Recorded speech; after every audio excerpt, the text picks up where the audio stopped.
नमस्कृत्य नरं चैव नरोत्तमं देवीं सरस्वतीं व्यासं ततो जयमुदीरयेत्।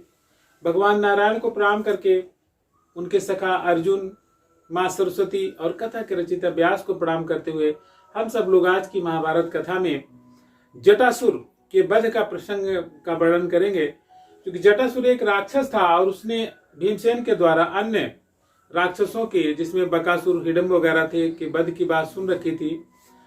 तो उसके अंदर थोड़ा एक बदला लेने की भावना थी। और उसने क्या किया, चूंकि कहते हैं कि राक्षस लोग नाना प्रकार के रूप बना लेते हैं, तो ब्राह्मण का भेष बना करके इनके साथ यात्रा करने लगा, उन्हीं के साथ रहने लगा। लेकिन वो इस ताक में था कि कब भीमसेन अलग हो और कब मैं शेष पांडवों को हर ले जाकर के उनका वध कर सकूं। इसी ताक में हमेशा रहता था। इधर जब भीमसेन थोड़ा सा किसी काम से अलग हुए तो उस राक्षस ने क्या किया कि इनके सारे अस्त्र शस्त्रों को समेटा और अपना बड़ा रूप बनाया। उसमें एक हाथ में युधिष्ठिर को पकड़ा, एक हाथ में नकुल, सहदेव, द्रौपदी को पकड़ा और सब अस्त्रों को भी लेकर के वो चलने लगा। जब वो भागने लगा तो इन लोगों को शंका तो थी ही, लेकिन अब इन लोग छुड़ा नहीं पा रहे थे उससे। किसी तरह से सहदेव ने अपनी तलवार और खुद को उससे चंगुल से मुक्त किया और वह भीमसेन को पुकारने लगे।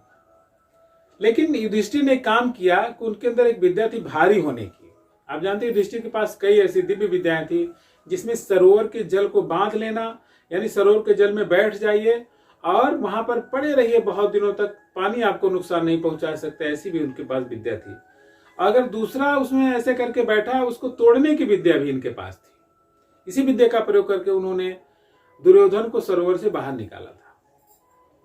तो यहाँ पर उनको जो भारी होने की विद्या थी, जब वो राक्षस इन लोगों को हर के ले जा रहा था तो युधिष्ठिर भारी हो गए।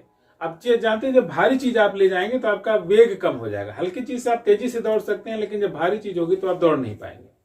तो युधिष्ठिर ने कहा कि मैंने इस राक्षस के वेग को कम कर दिया है और भीमसेन यहीं कहीं होंगे, अभी आते ही होंगे। उधर सहदेव अपनी तलवार चमकाते रहे और भीमसेन को पुकारते रहे। तभी उधर से संयोग अकस्मात भीमसेन आते दिखाई दिए और उन्होंने डांटा कि राक्षस तुम मूढ़ बुद्धि है, तो हमारे साथ रहा है और हम लोगों के साथ जिनका अन्न खाया उसी के साथ तुम एक घात कर रहे हो, इसलिए तुम सफल नहीं होगे।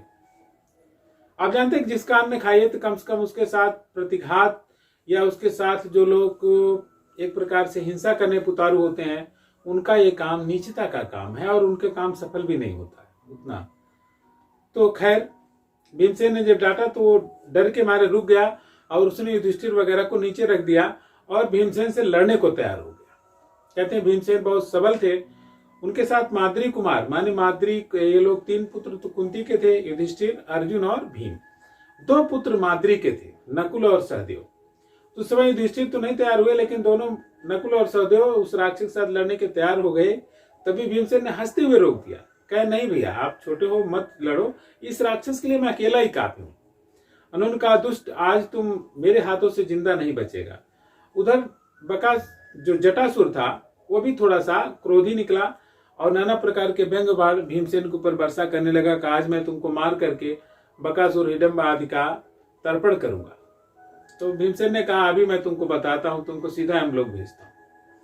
और भीमसेन अपनी गदा के प्रहार से उसके अंग अंग को चूर कर दिया और उस राक्षस को अपने पराक्रम से परास्त किया और उसका वध किया। खैर वो राक्षस मारा गया तो सारे लोग थोड़ा सा शांति की राह पर आए और उनके मन में भीमसेन के प्रति बड़ी श्रद्धा हुई। कहते हैं कभी कभी बल भी बहुत काम आता है, तो हमारे समाज में हम सभी लोग बलशाली बने, इसका भी प्रयत्न करना चाहिए। हमारे देश और समाज के लोग जब बलशाली रहेंगे तो कोई शत्रु है उन पर उनका बाल बांका नहीं कर सकता है, उनको नुकसान नहीं पहुंचा सकता है। तो हम सबको भी ताकत अर्जित करने का प्रयास करना चाहिए। तो इसी शुभ भावना के साथ आज की कथा को हम समापन करते हैं। सबको हम सभी अच्छे बने, हमारा देश और समाज अच्छा बने।